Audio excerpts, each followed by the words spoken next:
This is the Policy and Instruction Subcommittee for the East Haddam Board of Education. The first item on our agenda is the Pledge of Allegiance. I pledge allegiance to the flag of the United States of America and to the republic for which it stands, one nation, under God, indivisible, with liberty and justice for all. All right.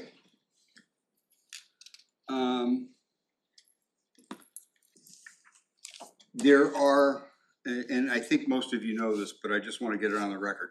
There are more things on the working doc than we are ever going to get to tonight.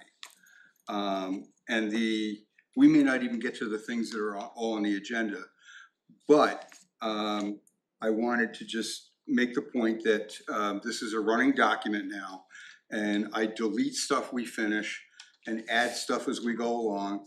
I add stuff basically when I have the time to do the research or the work, and so that's why there's more than we've gotten to, and more than we're likely to get to tonight. But one hopes that we'll get things done. And the first thing on the agenda is policy 0521, non-discrimination. And this is another kind of offshoot, if I remember correctly, of the Title IX changes and stuff like that. My suggestion is that we adopt CABE's version of this, and as is typical, I have marked some pretty minor changes, some of which are just pro forma, like putting the name of the district where there was a blank, that kind of thing. And I've also added the superintendent as someone who would or could be notified of certain situations. I think in a district this small, we don't have layers and layers of administrative staff. What do we have? I think 5 all told. So it makes no sense not to have the superintendent at least pretty well directly notified in most situations, even if the superintendent is not directly involved all the time in working things out. So if you have any questions, I've followed the same procedure I've been using, which is anything I'm added is in green type, the CABE stuff is in blue type, anything I'm suggesting we delete is red with a strike through. I have a couple questions, Sure. mostly from my own Yeah, understanding. that's fine. So it's the district compliance officer or the superintendent of schools. Mhm. We don't have a district compliance. We have to have We one, have to it's name law. one. We have to name one. Yeah, it's Okay. law. I didn't fully understand that till the nice lady on my right explained it to me. Who designates that person and okay, I'll just leave it to you. I think you'll probably answer all my questions. So in the budget for next year, compliance is a priority.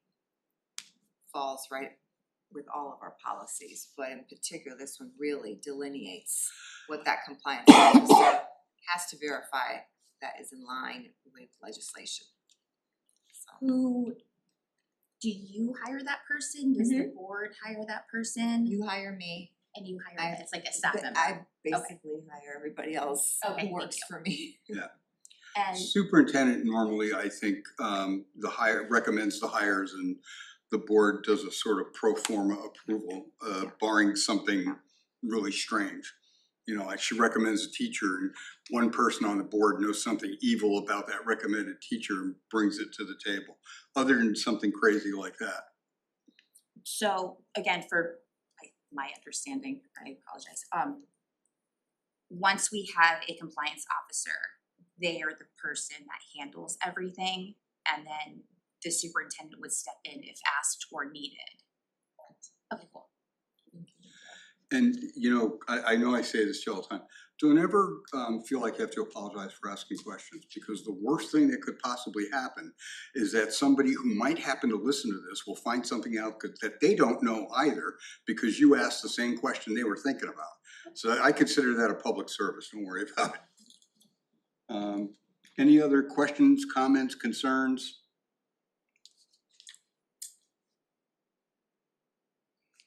Yeah. On the first paragraph of basically non-discrimination in schools and classroom practices. Well, just getting into it, I either think it's redundant or would explain too, but removing the phrase gender identity or expression. Because we already have gender in there, so it's just, and my reason being is because if we're it's on the next, if we're, what is the word? If that's going on the next thing, it's basically we're saying without, if we're acknowledging that as discrimination, or is that saying in the next paragraph when we talk about without discrimination of counseling, assistance, employment, athletics, is that to be understood that that would be saying if if you identify as anything, athletics, you know, it could be either one. I think I can offer two suggestions in response, and then I'm gonna ask Dr. DeBrito to check me and see if I know what I'm talking about here. First of all, I believe that language is mandated in the law. So gender identity, yep, Yeah. that's language mandated in law. So it doesn't matter if we like it or not. Sure. No, The other thing is, I don't think, and again, Dr. DeBrito would have to clarify, but I don't think that there's a direct connection between that language and permission for someone with a different gender identity or expression getting onto a sports team that would typically be the opposite of what they are claiming they are. You know, so I think if a young man who identifies as female, I don't think that would require us to let him play, for example, on a girls' basketball team. I don't know that, but I don't think it would. So to that point, it just says the district shall provide to all students without discrimination offerings, right? Offerings to participate, all of that, athletics. So we do offer all of that. But the first point, it was already in the original policy because it's written in law. If you go back 2 pages, Yeah, I saw, yeah. including gender identity and expression, that was already on the board's, it's Yeah, I already in did see the that. current policy. It's Yeah. not like something new, they just changed the order of it. Sure. It's just so that as a district, we're not holding any of this against a student we serve or anybody that we Sure. serve. Yeah. That's Absolutely. really, that we're not targeting them because of any of this. So to your point, Jim, what you were saying is where this necessarily doesn't mean that we could say boys on girls sports or now where would that be defined? I don't know that it is defined in here, and I think that's why I think it's open. And I think Dr. DeBrito's point is well taken. We can't have a boys basketball team if we don't have a girls basketball team. But that doesn't mean we have to let boys play on the girls basketball team. Those are two separate things. And that's so okay, and that's why I was just looking for clarification, because I was just thinking if we're acknowledging that as part of discrimination, and then we're saying districts shall provide without discrimination, you know, athletics, it just led me to believe that it was saying, you know, kind of all intertwined. It's just access, just like the next sentence, district shall provide equal access to Boy Scouts and other designated youth groups if they're asking to use the facilities. They're included in here, it's part of legislation, so that's Sure. the language it's coming from, it's not coming from this Yeah, district. It just leads it to seeing, that's why I was just, you know, assuming it's the way that it is laid out, it's to say if a guy you know, is identifying as a woman and then goes to, says, I wanna go play on the girls' volleyball team or whatnot, then that would be discrimination to not allow that. Again, I'm not an attorney. I don't think that's the case. And part of the reason I don't think that's the case is that it doesn't expressly say that. The other thing to note is that this already existed before what's happening politically. And the directive for any school district receiving funds is that we're not doing that. That it's your biological sex is the team you can join. Right. That's what we have to follow. Right, so we'll just make sure they're aligned. I just had a quick question Sure. too. Just because I don't understand this line where it's giving the different categories, does the law state gender instead of sex? Why? I'm just curious. Because that's what they wrote. Who the hell knows? And I'm not being sarcastic to you. I don't know why half the stuff gets written the way it does. The only reason why I'm asking is because you've got gender and then two lines, two words down, it's gender identity. So That's what I'm just saying. Is that- one is saying, one My- denotes the actual sex from birth, and then the other one is saying how you identify, regardless of correct. your sex at birth. And it's confusing to me because they're using them interchangeably. I think it's an effort, this is just my own thinking, and I have no idea if I'm right. I think it's part of the political correctness of the language. And just Um, taking the word sex out, because that kind of can give it a little more nuance when that's has nothing to do with. Well, it's I'm not binary, it's suggesting take it binary out. then, I just wanna right? understand It's this or the that. usage. Well, and that's why originally, that's why I was saying to strike it, just because if we have already said gender, it was almost like. Because I mean, I guess and technically, sexual scientifically orientation, it was speaking, almost there are seemed redundant. intersex individuals and Well, other Yeah. biological Just- chromosomes that are happening in a body, so I think maybe just to do away with the binary. And I just wanted to follow up and make sure, there are state and federal pathways to either file a grievance or to give a pathway to either promote or not who plays on which sports team. So this is just like a general thing that we follow, and if there is individual The persons or incidences, there's lawyers and grievances and levels to take it to. It's not just an open door saying you can come in regardless of who you are and who you identify as. You don't get to choose what sports team you play for. And I just didn't wanna have that be some, you know, wishy-washy thing that might be able to be used if that was how it was perceived and like I it is right think, now. to be honest, cause I'm never gonna mislead you, I think it is wishy-washy. And I think it probably does leave it open for someone to challenge it and say, I identify as female and I wanna play on the girls' volleyball team. That doesn't mean we have to let them. I think it also doesn't prevent us from letting them. That's why I feel somewhat safe, because it's still letting us make some decisions here. And then it becomes a question of, are we willing to fight it out and spend the money on attorneys if it comes to that? Well, again, the federal directives are already in place for that. Yeah. Very specific, like that, very specific one. And we all know and have seen that this could, in 6 months from now, we have different federal and state guidance coming down from going Sure. anyway with any language, and when that happens, we'll have to change it again. Right, Quite and that's why I possibly. kind of, regardless. So it doesn't say one way or the other, it just.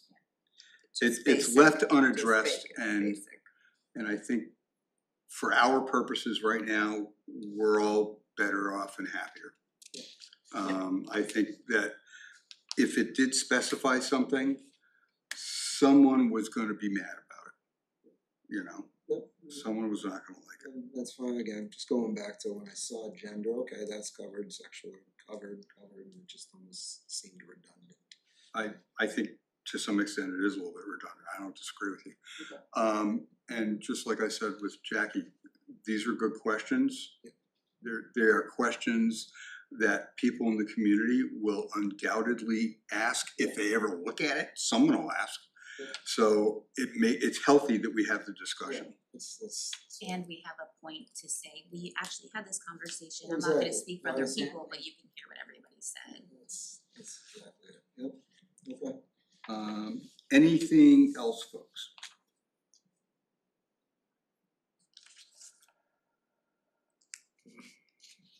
Pretty straightforward. Covers my notes. Yeah. Will we have to update this once we have a compliance officer, similar to how we had to update the director of people's and use? Okay, cool. No, this just names the office. It doesn't name the person, Okay, cool. which I think frankly makes a lot more sense. Yeah. I will add one thing just in case anybody cares. If you look at page 5, you'll see a bunch of things that are scratched out. In the original model policy, it's set up so you can choose which of these roles you're gonna have do that. Yeah. And I,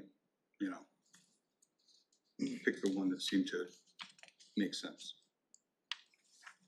Other than that, Any other questions?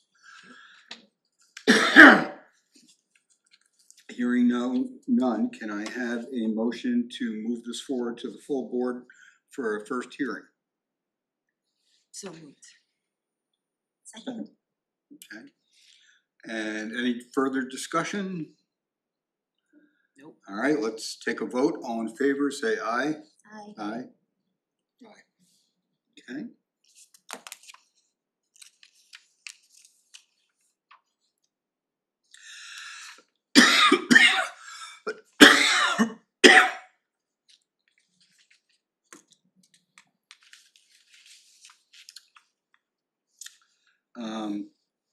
The next item is the suspension and expulsion policy for the district.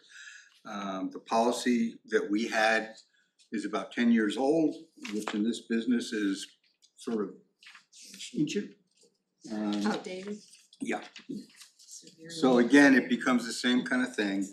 Most of what is in the CAPE language, I think makes sense for us. And again, in an effort to prep and make us efficient, I went through and made some suggestions. I don't think I made a lot. I did this a while ago, so I can't claim to remember exactly. But it's the same thing. Whatever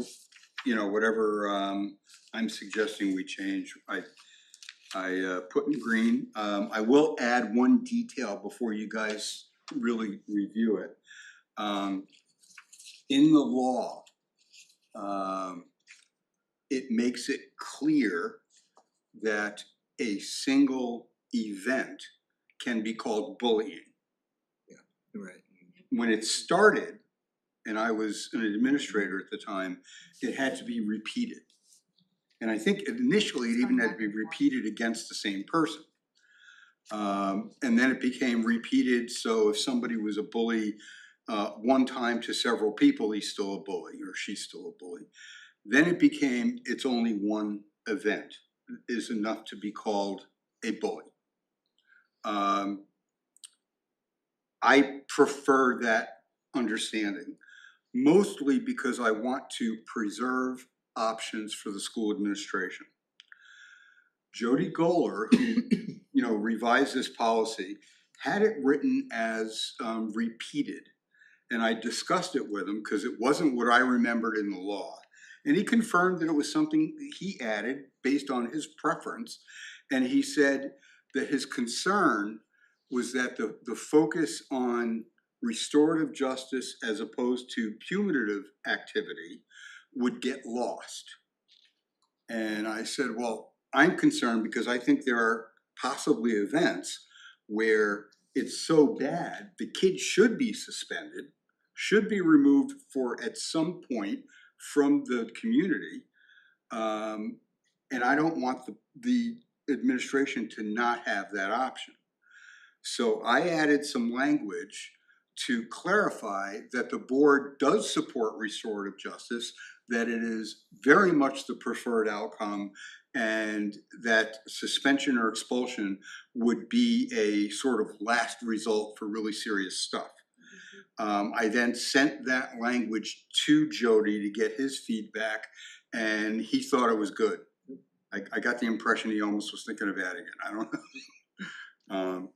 So that's why you see sort of more green in some spots than you might otherwise see.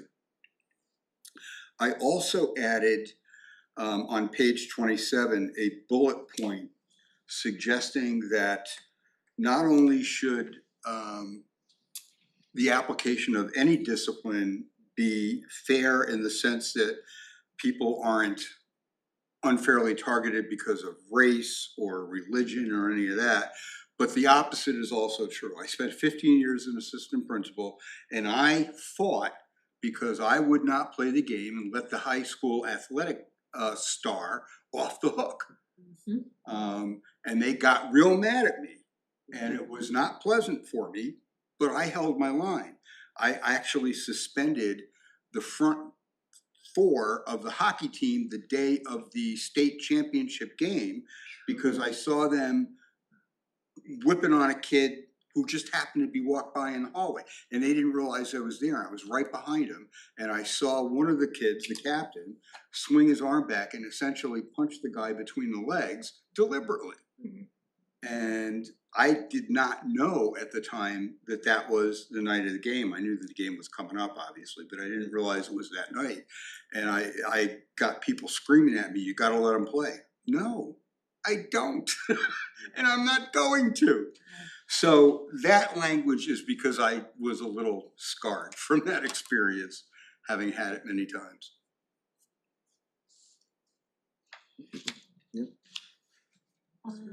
Yep. So I have a question Sure. regarding the conduct which may lead to disciplinary action. That's 1 through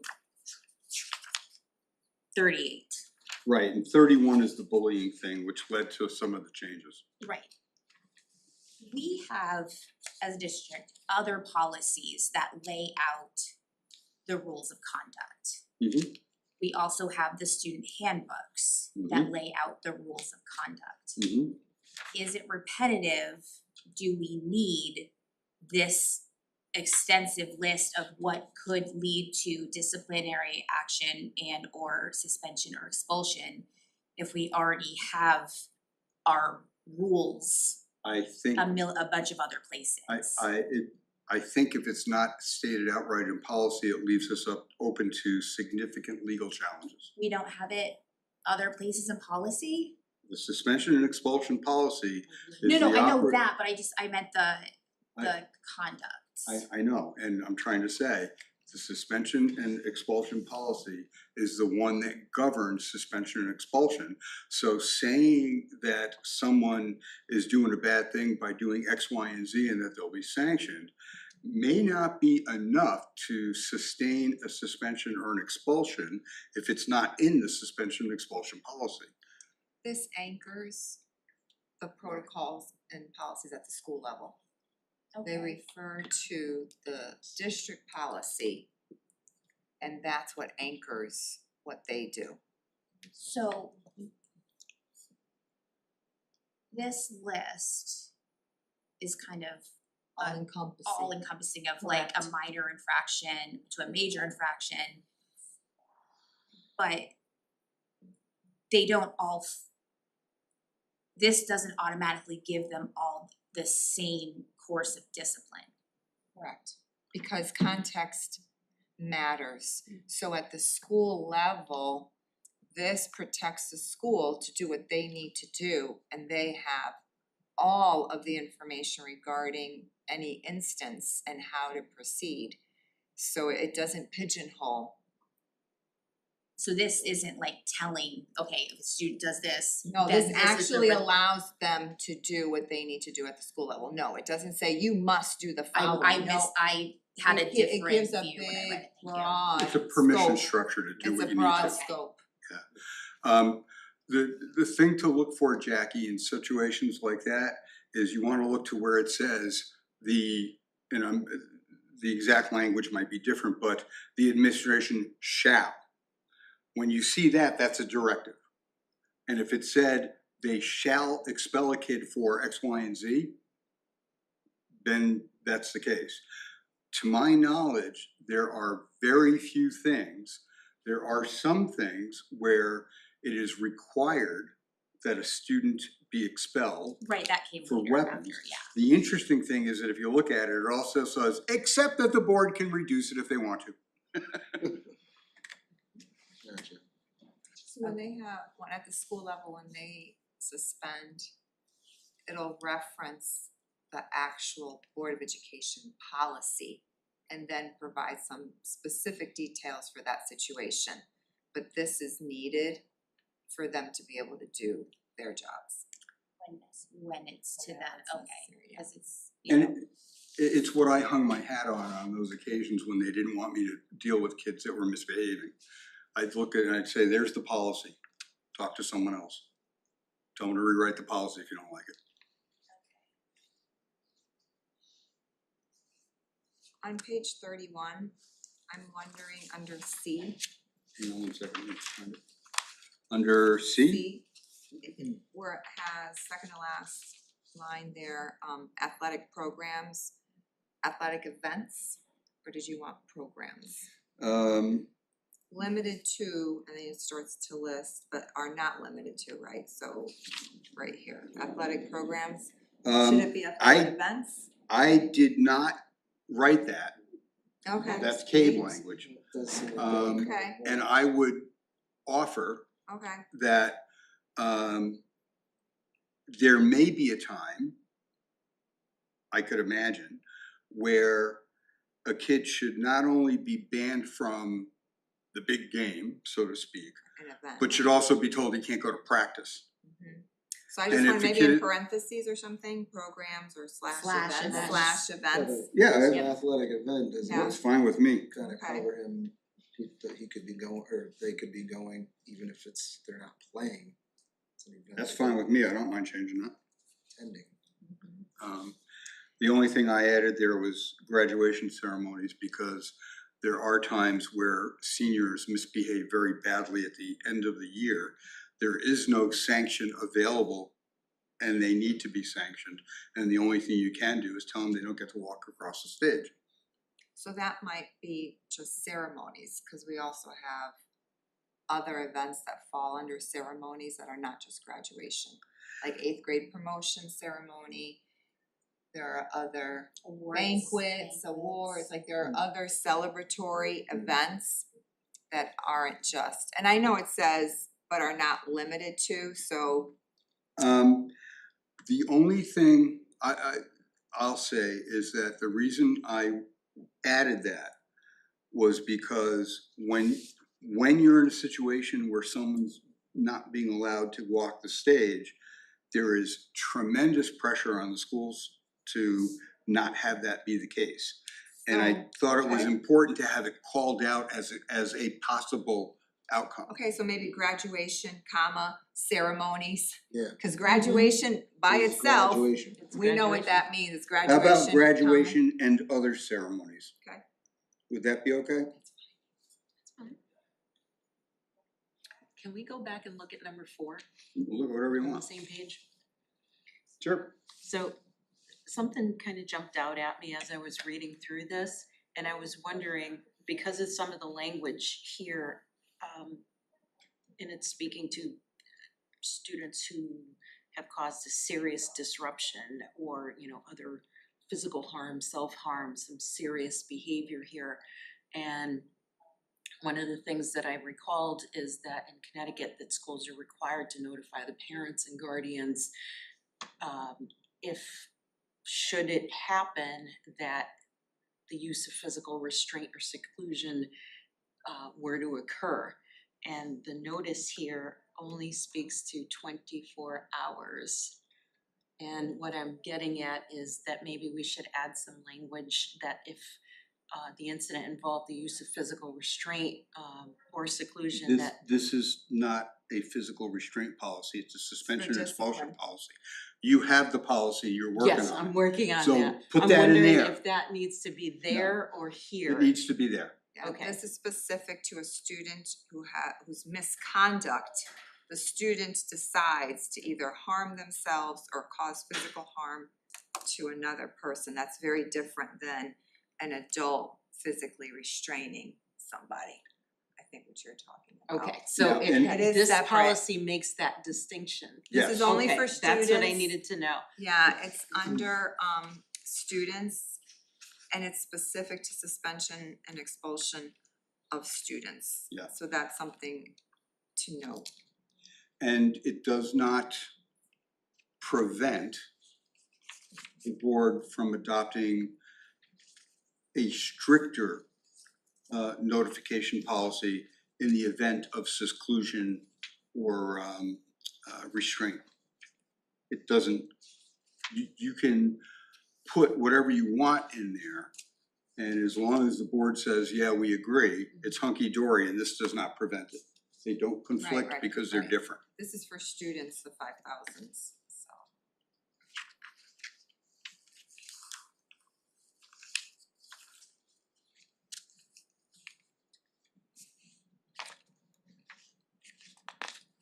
Can we go to page 32?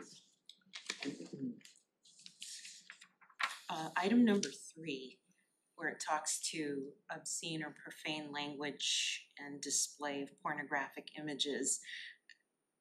There was just legislation passed at the national level about the use of AI to alter someone's physical appearance. And I'm wondering if we should include that kind of language in here, adding that this also includes the use of AI. I don't necessarily think that I would object to that. I do think that however it gets done, if it's depicting nudity or you know, pornographic or obscene images, doesn't matter what the source is, whether it's AI or not, it's still verboten.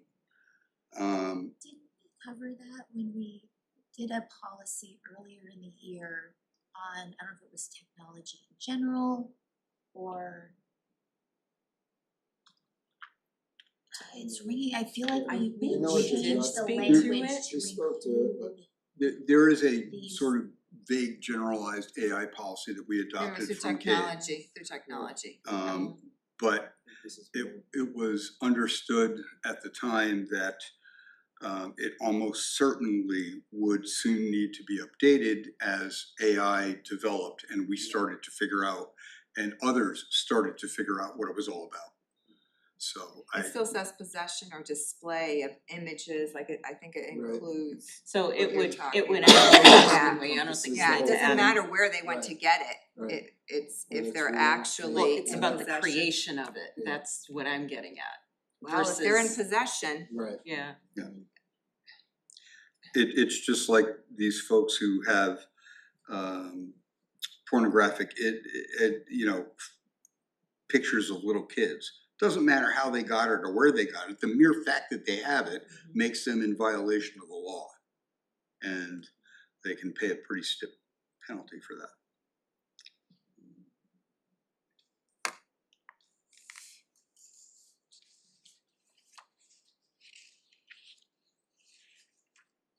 Anything else, folks?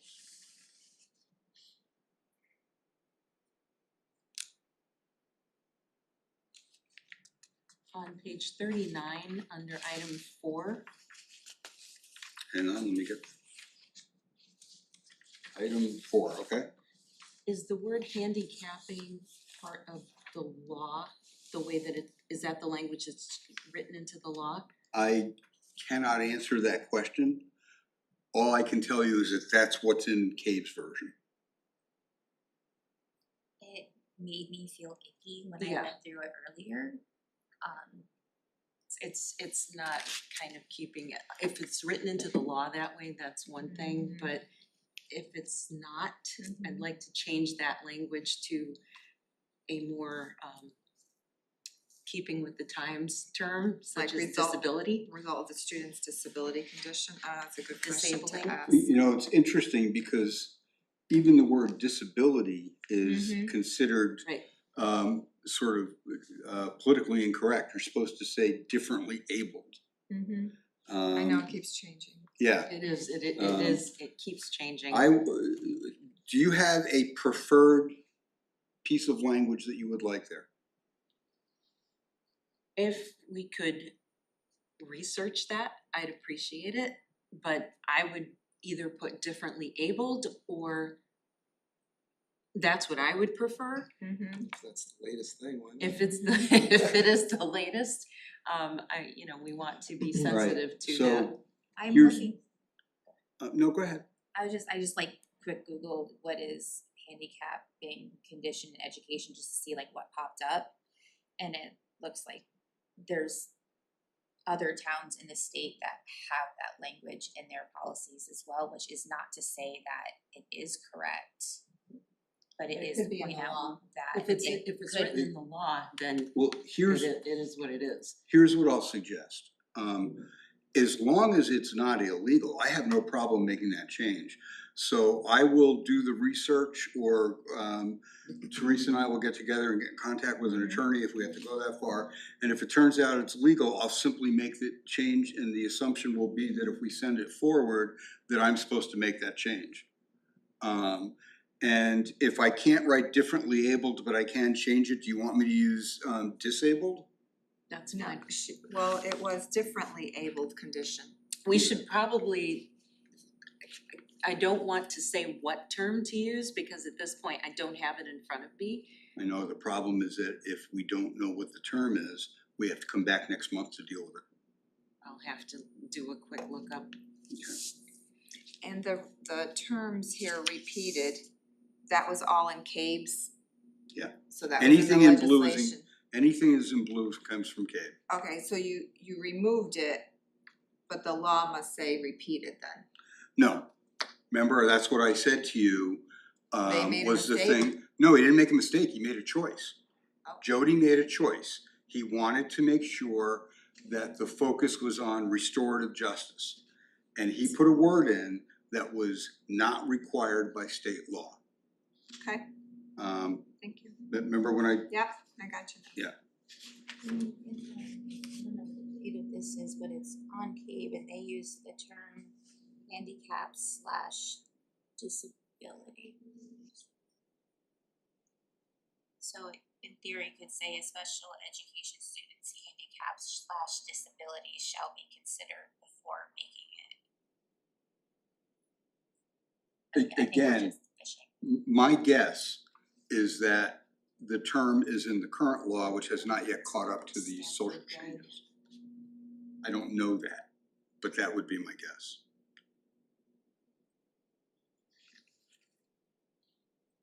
Okay, so you have differently abled, challenged, and handy capable. But in Say this, that again? that I'm looking at Stanford's,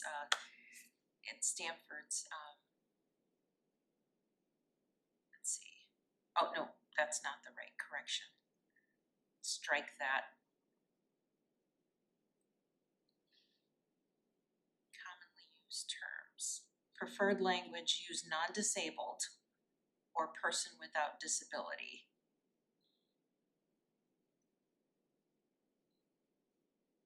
So it's person first language.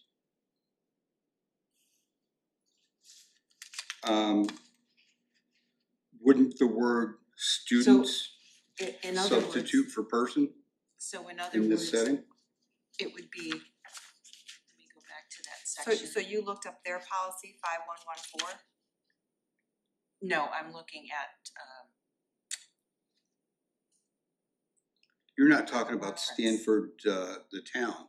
no, I didn't think Stanford so. Oh, gotcha, as in okay, the yep, I got it. college. Yep, university. Yep. They have an entire section of terms that are person first. So I think the idea being that, you know, terms like differently abled can be received as condescending or offensive, so we have to choose something. Well, let's be fair. If it's of sufficient concern, we could say we're gonna table this till next month. I don't know if the concern about basically one word is sufficient to justify that delay. I also don't know that I want that to be a hill I die on trying to persuade someone to move it forward. You know? We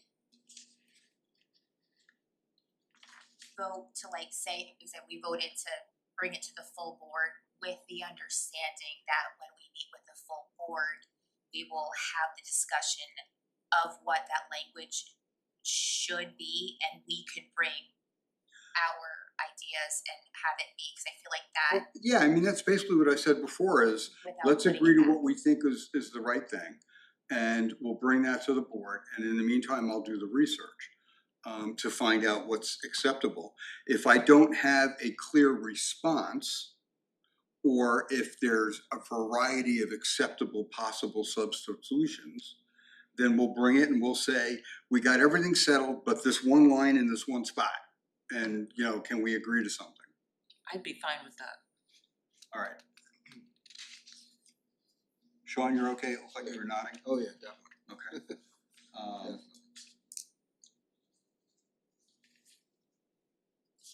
And I can get hold of Jody probably tomorrow to just find out if that's actually the language from the law. I have tried looking up recently on a different issue, the actual statute, and I couldn't get it to work. I don't know if I'm dope or what. This might be a good time to also share that typically we meet and then within days, it's the board meeting. And there's this rush to get like a manual out of all these policies and it's a lot for folks to read in such a short amount of time. So we did talk about not accelerating that, and some of these might go on April just to be able to be thorough and not rushed, because that's the feedback that we're getting. This might be one of those, because it's that lengthy. It's a pretty long policy. It's very long, especially when we're looking at a phrasing, it would be good to have the time. Our next meeting is Wednesday. Is that, am I? The Board of Ed meeting, That's what I mean. Yes. If I can get an answer that's definitive tomorrow, would that leave enough time, or is that still too short? No? All right, so we're not gonna move this forward anyway. Kelly doesn't return till Monday anyway, so like, yeah, she's gone all week. So yeah, this particular policy, I would Yeah, put all it right. off. So we'll agree to figure that out, and we'll either put it on the April agenda for the full board or the April agenda for the policy committee and the May agenda for the full board. Right. Does that work? Yeah, if Sounds it's only fine. one policy moving forward and it's lengthy, but it's only one, Yeah. that's probably That's somewhat enough. digestible, This is huge. Yeah. but Yeah, when this it's this thick, All right, thank you. so I think we're in agreement on all that? Yes. Do I need to take an actual motion for that, or is that just a discussion? No, not here, you really don't need to do motions and subcommittees, everything just goes forward, so you're Okay. good. The weapons and dangerous instruments policy, I put in the list because like the suspension and expulsion policy, what we have is pretty old. And it just seemed to make sense in order to keep things consistent because, you know, frankly, especially now with the push toward restorative justice, having to do with weapons and dangerous instruments are really like primary reasons why you're gonna get suspended or expelled anyway. And I don't think there's any language in here that's dependent on anything. I will explain one thing. If you look at page 51, you see where it's all in red? That was the original language, and then CABE offered an alternative language to use instead if you wanted to. And I chose to put that one in as the recommendation. The lengthier one. Yeah, and the reason for that is that, again, it comes from experience. I had a situation where a student lost his temper. They used to use short PVC piping, they'd blow into it, they were called breathing tubes, to build up their wind capacity for musical instruments.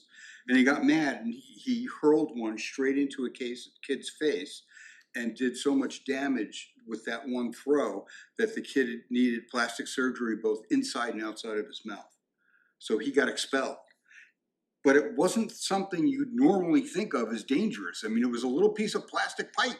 It was nothing.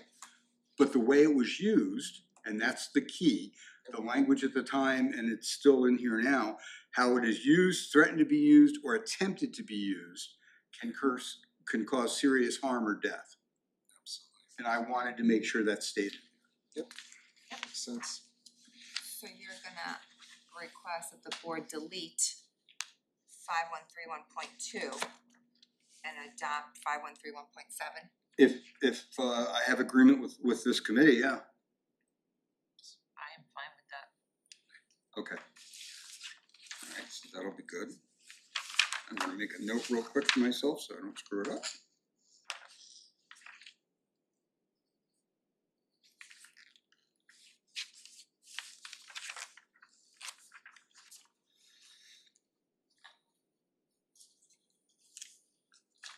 Any changes that anybody wants in that, or is it all set? Just curious why, and obviously this is CABE's version, why there's no addition of intent. Well, there is. Attempted to be used. That's intent. Do you know what I mean? I do, I think we've actually discussed this before, where in your example, there was no intent to harm another student, I had a student. and it happened. Well, And I feel like intent should be another consideration in Well, this. a couple things, and then again, I'll let Dr. DeBrito weigh in here. In the situation, if I remember the conversation, in the situation I described to you, I had a special needs student who was working as a stagehand, and the director needed something that she could cut with, and he whipped out a box cutter. That was a weapon, and under the law, he should have been expelled. We also knew that it was completely harmless of intent, and we knew that he used it at work. He came straight from work to the rehearsal, and he just forgot to remove it from his pocket. And then she needed something, and he thought he was doing a good thing, so he gave it to her. In that situation, they avoided the expulsion, which was required under law, by deciding that it was a manifestation of his disability because he just forgot something. And that was part of his disability. The key thing, as far as the intent goes, is because there was no belief that there was a intent to cause harm, they made a point of running that manifestation determination and presenting it in such a way that it would come out with essentially the right answer. And that's where the administration really has to do their job. So this policy is written under the assumption that the admins would take intent into consideration instead of just having intent be an additional part of the policy. I don't know that we could put intent as language into the policy. This one is really governed by federal law. Am I correct in that you Yeah, think? and possession, cause it really does say that circumstances in which it is used or attempted or threatened to be used, right? A dangerous weapon is anything, any device, instrument, it doesn't have to fall within the whole list of all the things we know of. But there are situations like you described, I dealt with a couple months back at the elementary level. A student for, it was for Halloween, wanted to dress up camouflage and took a parent's bag, not realizing that there was an instrument in there, not like a gun or anything like that. Right. But obviously there was no intent, they didn't even know that the child was in possession of it until it accidentally stumbled across it as he's packing up. So yeah, no one is gonna make up your intent at that point, they gotta process through, they I gotta just process want through. to Yeah. make sure that it is clear that there is room for the understanding of including intent and that it's not just a Absolutely. very black and white step one, Yes, step two, we're not a step zero three. tolerance type of, like, there was a time, Right, Yes. you could be 4 years old, right. you'd have You'd something, get we have a expelled for zero that. tolerance, and there was no Yeah, like a little Swiss common Army sense, knife or something. right, there was no Just common sense. completely stupid at the time. And that was reaction to what was happening in society, right, so there are all these things that we learn I mean, from, Yeah, when you think about it, I walk around and I have one on me right now with a multi-tool on my hip. Cause I'm constantly, especially with the arthritis in my thumbs, I'm constantly reaching for it for various things. There's a knife blade in there that's pretty sharp. I'm not gonna hurt anybody with it, I don't even think about it. But I probably ought to remember to not carry it with me. especially after you just said all of I that. mean, think about it, Yeah. how often have we shown up to TSA and being like, you have anything there? No, go No, for it, and they're like, exactly. here's your Fiskars, here's a box Yes. cutter, I'm like, oh, those are tools, those aren't weapons, but Right. like, they have to take them. I take, yes. But like, I'm not gonna Anything get sharp. arrested and kicked off a No, flight for no, it, so if a no. student, I mean, my 7-year-old Yes. whittles sticks, Yes. he's got his stuff, Yes. and like, if Right. he thinks maybe he wants to show a friend and brings it to school, And then you have to, it's a shouldn't be teachable moment. expelled Yes. No. because he brought it, there needs to be, okay, so like, right, It's a teachable teachable moment, moment. not Like I just said, that- automatically going to the extremes for, That's where we really have to be able to trust the school administration to apply a little common sense. oh, And if and when we find out that's not happening, that's when things get addressed with the superintendent. And the superintendent either addresses it with the administrator involved, or the board chairman is addressing it with the superintendent involved. right, and I think my concern is coming from the opposite. I have no concern that our administrators would not handle it that way. My concern was, will this policy force their hand to Oh, handle it heavens, No, in a Oh, more no. no tolerance way? like she said, it's No. not zero No. policy. There was a Okay. time, she's right, there was a time when that was the way it was, but not now. Okay, That, if I remember correctly, that was the environment with the situation I described to you, where the kid had the box cutter at the rehearsal. And that's why they had to use the manifestation in order to avoid expelling him. We were just lucky that he needed one, so it was okay. All right, yeah. No, I was saying good. He Oh, said good good questions, question. yeah. I thought he said quick question. No. All right, it sounds like we don't have any more questions. Can we move this one forward to the board? Yes. And we'll move this forward to the full board.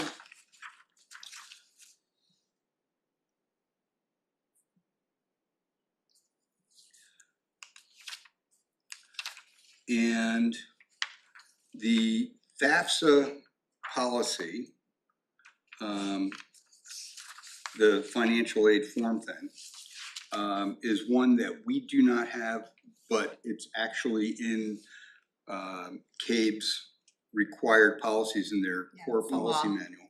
It's law, and we don't have it. it's still currently law. Oh, It's yeah. brand new law that we need to make sure we do this beginning with the class of 2027. That hasn't, They just pushed it out a little bit. no, I understand that.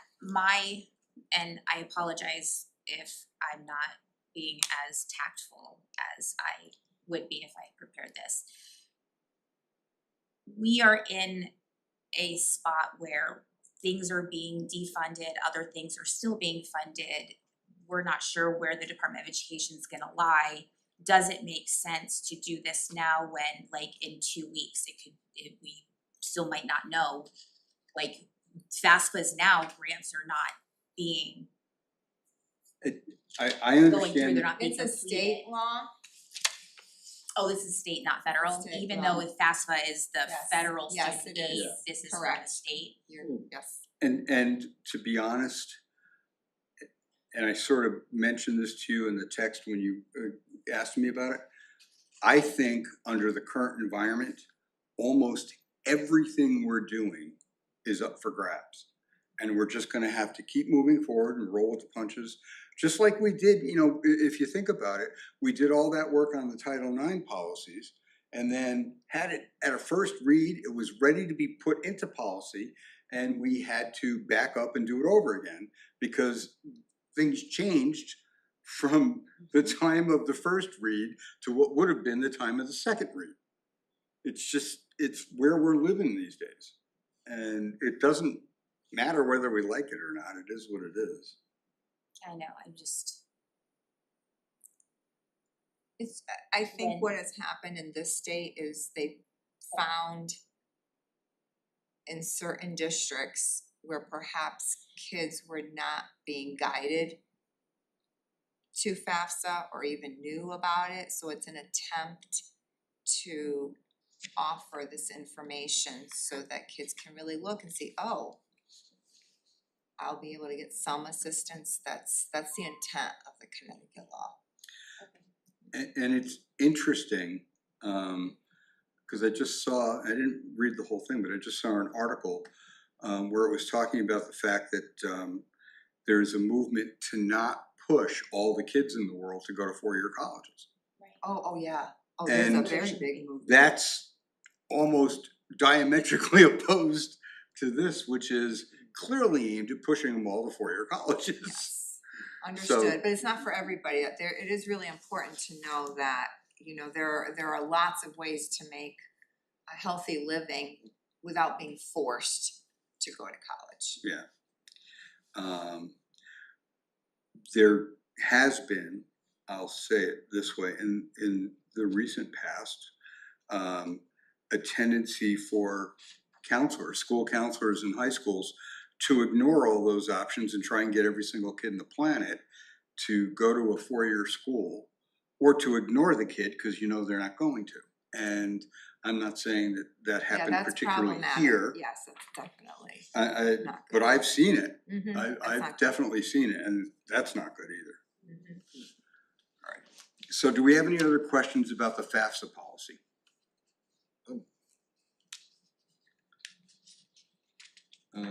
Are we okay moving that forward to the full board? yes, just one more clarification, apologies. Sure. Just so I think I understand, FAFSA is separate from private student loans. Correct. So this is in no way leading seniors towards applying for private loans that they don't understand the terms or the outcome of applying for private. This is loans. very This is specific just for the FAFSA. Okay. federal, yes.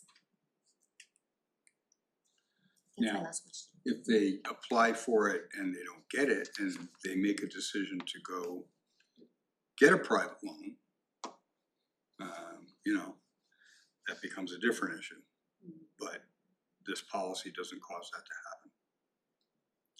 All right, so we'll move that forward. And now I get to shut up and let Dr. D tell us some stuff about the curriculum. Part two. Remember last time we were together in the evening, I did a little kind of overview of processes of how we start to develop curriculum. So tonight, I want to provide you with a glimpse of a difference between a program and a curriculum. Because we do purchase programs, like we're in the midst of really looking at the state reading programs that were offered and what we're going to adopt. And I did invite staff to come to actually share their process for their pilot that they really started looking at last year. Right around the time, or just before I came. So they've been enthralled in it, and I thought it'd be good for the committee to at least hear about the process that they went through. So I'm going to pass out a glimpse of components for a reading program so that you can see how much there is involved in educators kind of studying, because when you have no involvement in what you might be using, it really does require a concerted effort to annotate, to highlight, to really look at a full scope. So a couple of pieces that I just Here you am go. sharing with you. This one about how can educators use this resource. This one will have a little graphic there. Provides like action steps so that the teacher, before actually implementing the program, understands how it was written and understands where to go to get information. So this particular graphic talks about setting implementation goals as an action step 1. Action step 2 is studying the implementation guide. Action step 3 is understanding content stages. So you have to really spend time with the materials so that you can deliver the instruction to the children the way it was intended. And so I wanted you to see that there is a lot of reading. So what I just gave you when you turn the page is action 1, setting implementation goals and what's involved in that and how you set goals for your first year. Right here, Okay, turn the page. wasn't sure. Yep. Okay, yep, I'll give you a few minutes to kind of just Yeah. take it in as if you were the instructor. And then the next, when you get a chance, you'll be looking at the progression of reading comprehension, which is very detailed synopsis about the standards and coherence. Will you, at the full board meeting, be able, like, have updates of how the new curriculum that has been in the school so far this year, like, updates and like things? So the first thing I'm gonna have them come to this committee Okay. to do, Oh, yeah. at least to share, we're gonna set another meeting soon during the day. So that you can hear as a curriculum committee how they've kind of processed through their pilot. and technically, we have to recommend approval or disapproval to the full board for whatever they bring to us. I don't think it's particularly common to recommend disapproval. It might be something more likely to be, we think you should work on X, Y, and Z, come back to us in a month or two, or something like that. But technically, the board has to approve all curriculum. It's in state law. Yeah, I'm just excited. I mean, I know that there Me too. was the reading, especially for the younger students, and then needing to bring in new and to comply. And I know that everybody's been working like really hard and they're really excited, and I'm excited. I'm not worried about disapproving. I'm excited to hear through the teachers and staff how they're implementing it with our students, to just so we know, because we only hear that, like, the scores, we only hear, you know, that it needs to be changed. I'm excited to get all the guts of it and how and what they're doing and So like you'll how they're hear doing it. about it, you'll hear about it because the way they did it, they took one program, really dug into it, and all 16 teachers did it. But then for the other, I learned that only 4 teachers did it. And it was not with that same level of depth. So I then reached out to the publisher because they asked to get some more information. So I'm gonna work with those teachers who did both to really broaden the scope of knowledge and understanding, because so much was spent on one and so little was spent on the other. And so we're gonna bridge it. But at least you'll hear what their process was, just as a starting point. So this is just a little, like what you got was just a little bit of detail, and you see how much reading you have to really put in the time. And we wanna elevate learning, right? So it does require study on the teacher's part to elevate the learning for the kids. So I just wanted you to have that glimpse, okay? Then I also brought, Before you go on, yep, this handout, yes, so this is the one that I said was when there's a program developed, many times there's a lot of research and explanation to help frame how that program was developed. This particular article that you have here in front of you is really talking about the progression of reading comprehension, which is different than acquisition of reading, like phonics, being able to read words, but comprehending what you're actually reading. So again, it gives a deep analysis and understanding, because teachers aren't necessarily reading specialists. It takes different instruction, different certification. We have generalists typically in the classroom, right? On K6 that means I can teach anything, all subjects, K6, depending on their certification. But they try to bridge that for teachers so that they're developing the capacity of the adult, so the adult can do the best instruction for the kids. And this does require, like, I'd be providing time ahead of time with training so that we can do it well and not fumble in the process, especially if it's a rigorous program. If it's rigorous, it requires that level of desire and hopefully curiosity on the adult's part, and not selecting something that's the easiest to implement. There's a big difference, and you know I'm about not having ceilings. So it's worth digging into. and you know, and correct me if I'm wrong here, but when I started my career in teaching, they may not have had as many programs, but there were teachers who had no understanding of curriculum. They just did whatever the book said. That's true. And a textbook, even a well-written one, is not a curriculum.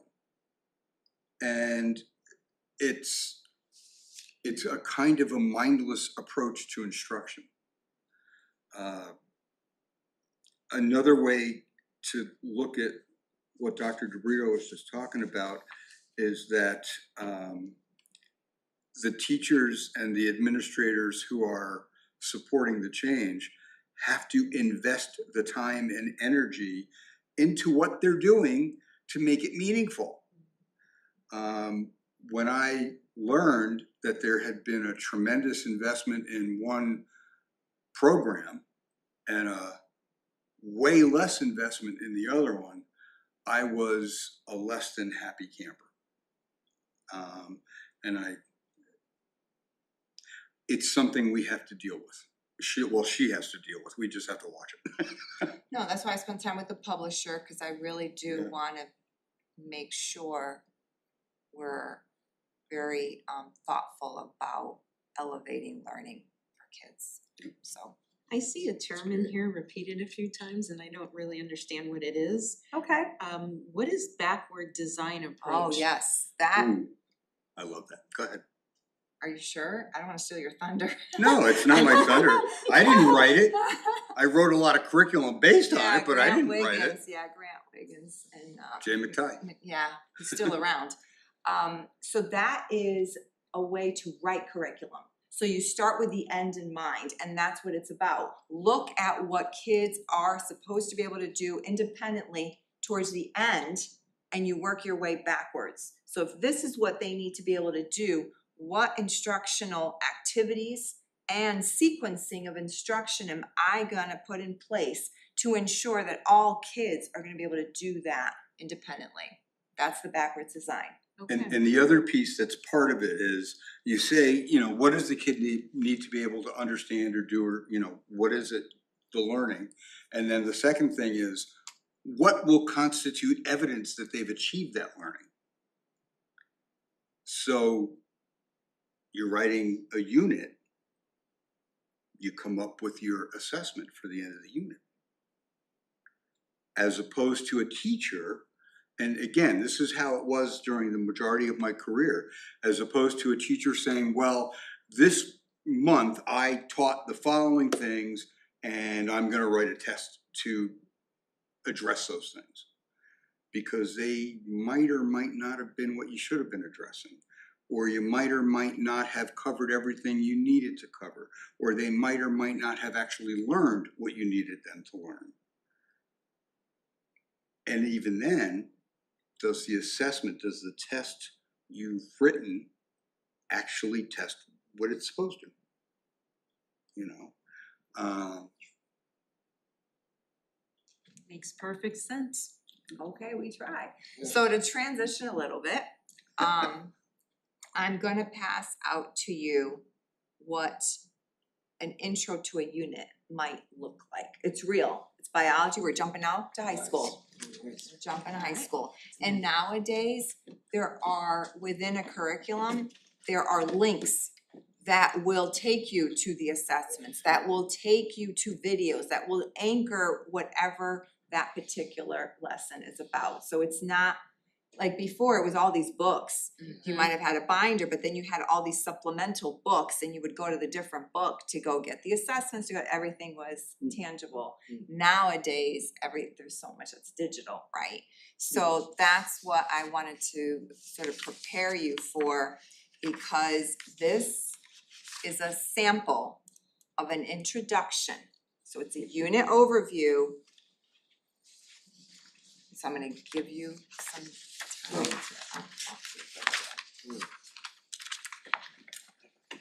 Alright, thank you.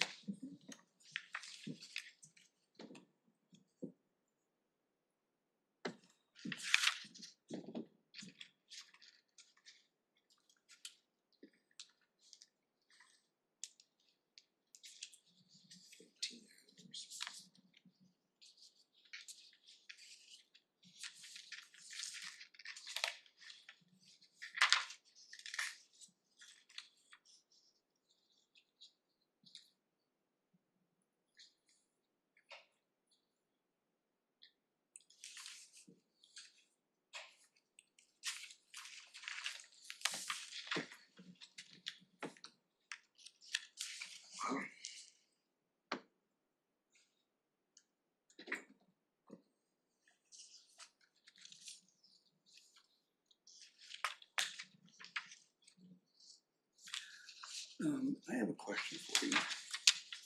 Is there still a push? And this was probably a lot more important in a larger district like the one I worked in. Is there still a push to have common assessments so that Oh, absolutely, those, Okay. that's when you have more than one person teaching Teaching that the same subject, particular. right. Yeah, absolutely.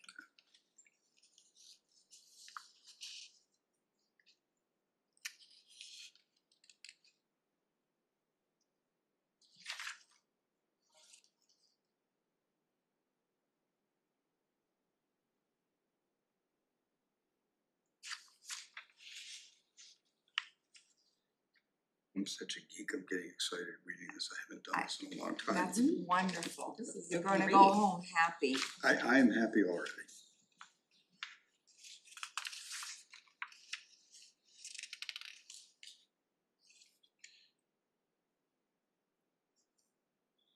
It's so cool that the links are built right They're all into built in, this. yeah. And I mean, there is I do have a binder that has, like, it goes into the sequence, right, sequence 1, sequence 2, but even within those sequences, there are links. So I don't have it all in print, but it is something that, this is what I am aiming for us. So I wanted you to see it. The reason I brought up science is because I did meet with the science department and the principal regarding elevating science and the sequence, and we're gonna do mapping to develop our curriculum. We're definitely going to revamp it, and so I'm Heidi Hayes scheduling Jacob. that. Say it again? Heidi Hayes Jacob. Yep. So that's gonna be happening. So reading you're gonna hear about, and I had already prepped the science teachers that they will come as well. So I'm hoping we'll get one unit off the ground, and at least we'll start with something for you to see. And then they can share, and I am doing all 3 of them.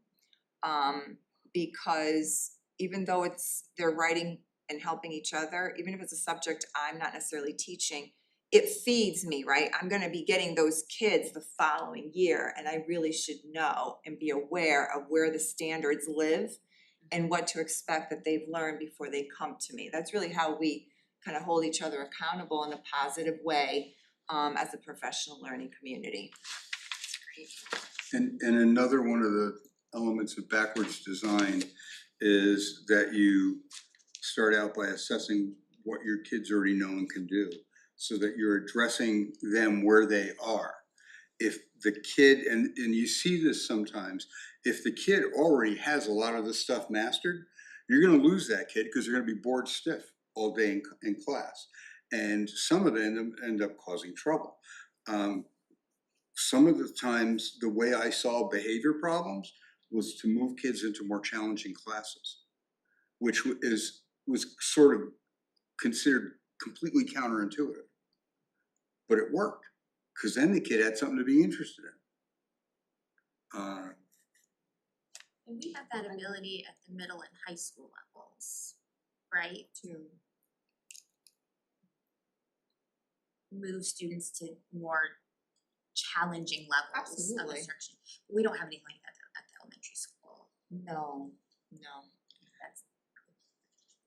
That's where like differentiation really comes in, because if a student is gifted, like if they're really gifted, I'm open to putting them in the next grade. If they're like, why would I keep them in that grade if they really are someone who's already been taught and somehow absorbed it?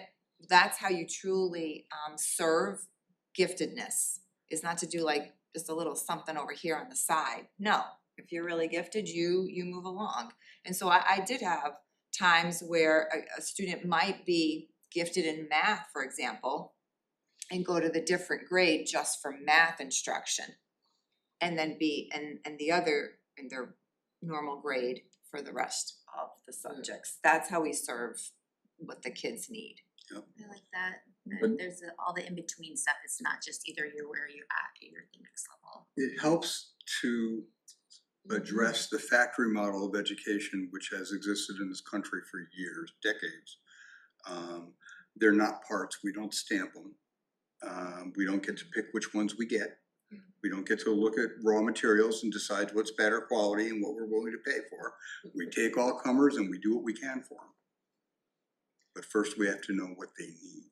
I think I interrupted your thought process a minute ago. I think as I was reading through this, I love the inclusive nature of it, because you're meeting every child where they're at.